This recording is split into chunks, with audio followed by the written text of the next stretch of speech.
Nous revenons aux vœux relatifs au projet de liaison ferroviaire transalpine Lyon-Turin. Alors, mes chers collègues, ce vœu, même s'il arrive en fin de conseil, est de grande importance. Ce qui est proposé ici fait suite à un comité de pilotage sur le sujet ayant eu lieu à la préfecture de région sous l'autorité du préfet de région et également du président de la région Rhône-Alpes-Auvergne, représenté par son vice-président, M. Mignola, dans lequel je représentais évidemment la métropole, et le département de l'Isère était représenté par Jean-Claude Perrin, ce jour-là avec l'ensemble des acteurs savoyards, haut-savoyards et l'ensemble des acteurs concernés. Ce qui est proposé dans ce vœu, ni plus ni moins, c'est de sortir d'un débat qui a souvent beaucoup opposé, et surtout de mettre à profit une période qui s'ouvre pour rediscuter des accès tout simplement au tracé du Lyon-Turin. Et ces accès, en les regardant évidemment et en se posant dans le débat sur ce sujet, sont d'importance capitale pour l'agglomération grenobloise et pour notre métropole. Donc le sujet, c'est comment nous mettons à profit collectivement cette période qui s'ouvre, tout simplement pour poser des enjeux importants et des positionnements de notre territoire pour une amélioration des dessertes ferroviaires de notre territoire. La métropole grenobloise est évidemment intéressée, au même titre que bon nombre de collectivités, au projet de liaison ferroviaire Lyon-Turin. La métropole a délibéré le 19 avril 2002 un protocole d'intention à ce propos, auquel s'est substitué un nouveau protocole d'intention qui a été délibéré le 10 mai 2007. Et ce protocole constitue le dernier conventionnement en vigueur à ce jour. En revenant sur tout simplement ces éléments de protocole, il a été posé une part des collectivités locales à hauteur de 70% pour la région Auvergne-Rhône-Alpes, le conseil départemental de l'Isère, la métropole grenobloise, la ville de Grenoble, selon une répartition à déterminer entre ces derniers. En 2002, une participation des collectivités locales iséroises était prévue à hauteur de 53,4 millions d'euros. C'était ce qui était prévu à ce moment-là, en 2002. Le 24 février 2012, par délibération, le conseil départemental, à l'occasion de l'enquête préalable à la déclaration d'utilité publique,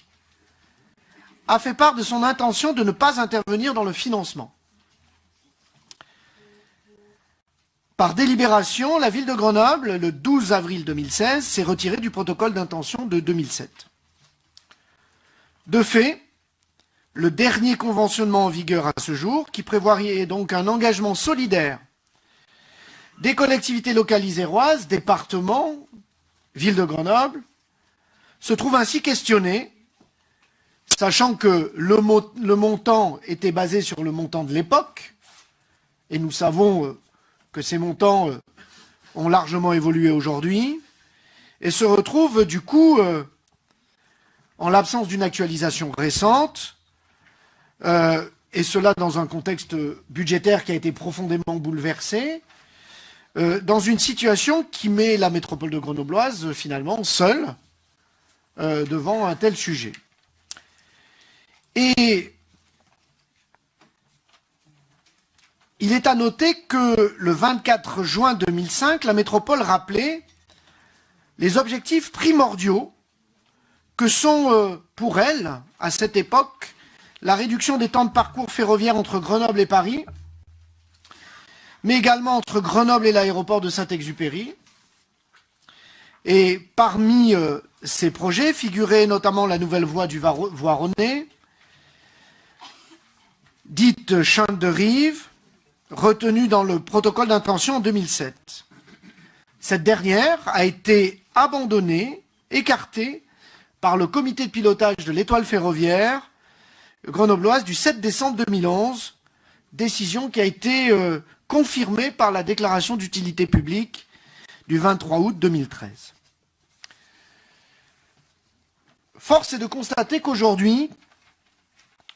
que le coût des projets en question, le montant donc de l'engagement de la métropole,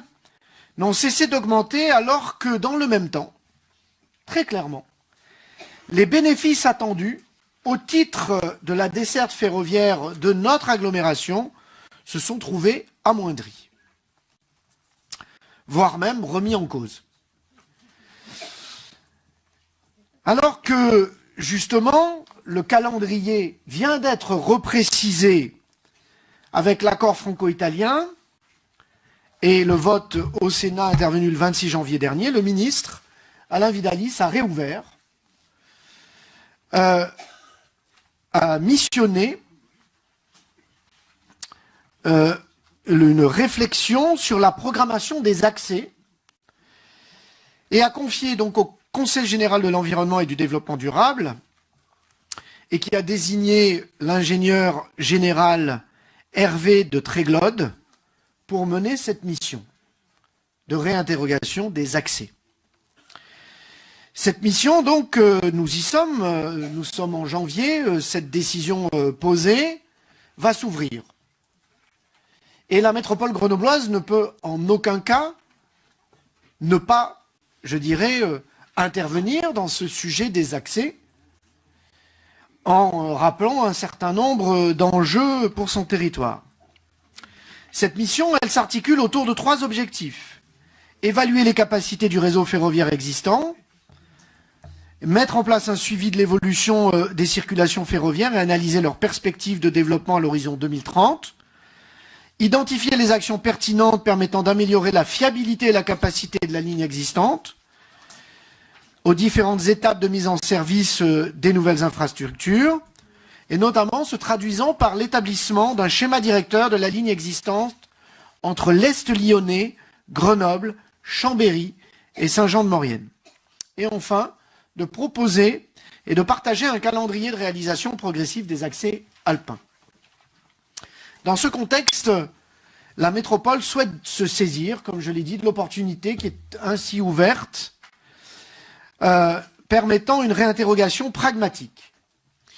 afin de solliciter tout simplement notre étroite association aux réflexions menées, dans les meilleurs délais possibles, la renégociation du conventionnement en vigueur, sous l'angle des projets retenus comme sous l'angle financier, sans laquelle, évidemment, la dénonciation de l'engagement contracté apparaît inévitable compte tenu du fait que nous sommes aujourd'hui les seuls à être impliqués dans ce financement avec les bénéfices faibles, comme cela a été évoqué, attendus au titre de la desserte de notre agglomération. Donc ce qui vous est proposé, c'est de porter déjà ce message collectif sur l'intérêt de la métropole grenobloise à entrer pleinement dans la discussion sur ce sujet des accès, de reposer ses intérêts spécifiques eu égard à cela, notamment pour la desserte ferroviaire voyageurs, mais aussi fret, et également fret de notre agglomération, de mesures ambitieuses et urgentes en faveur du report modal du transport de marchandises au bénéfice du rail. On demande la reprise immédiate, et cela est essentiel, et nous le demandons fortement, la reprise des travaux dans le cadre de l'étoile ferroviaire grenobloise, qui doit notamment se traduire par l'élaboration d'une vraie stratégie de confortement et de développement des liaisons ferroviaires entre les aires métropolitaines grenobloises et lyonnaises. Et donc, nous sollicitons notre étroite association aux réflexions qui sont menées dans le cadre de la mission qui a été confiée à Hervé de Tréglode dans le cadre du CGE2D relative à la programmation tout simplement des accès au tunnel international du projet de la desserte liaison ferroviaire transalpine Lyon-Turin. Et conditionne de fait, et c'est ce qui est inscrit dans ce vœu, le principe d'une participation financière de la métropole, des contribuables métropolitains à tout projet ferroviaire, à la démonstration de bénéfices indiscutables pour l'agglomération grenobloise. C'est essentiel, tant pour le report modal que pour le fret, que pour les voyageurs. Et mandate donc effectivement le président d'engager la renégociation du protocole d'intention de 2007 qui a été présenté tout à l'heure. Voilà les éléments de ce vœu qui vise à rappeler et à poser le nouveau contexte ainsi dans le cadre de cette ouverture du débat récente et tout simplement de poser, je dirais, les intérêts de la métropole grenobloise. Et je le dis, nous avons devant nous un sujet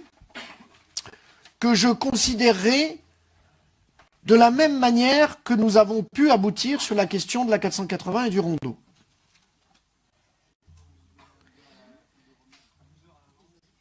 Et je le dis simplement que nous avons une opportunité, à nous de nous en saisir. Il en est de l'intérêt de la métropole grenobloise de se saisir de cette ouverture de débat en termes de desserte ferroviaire de notre métropole.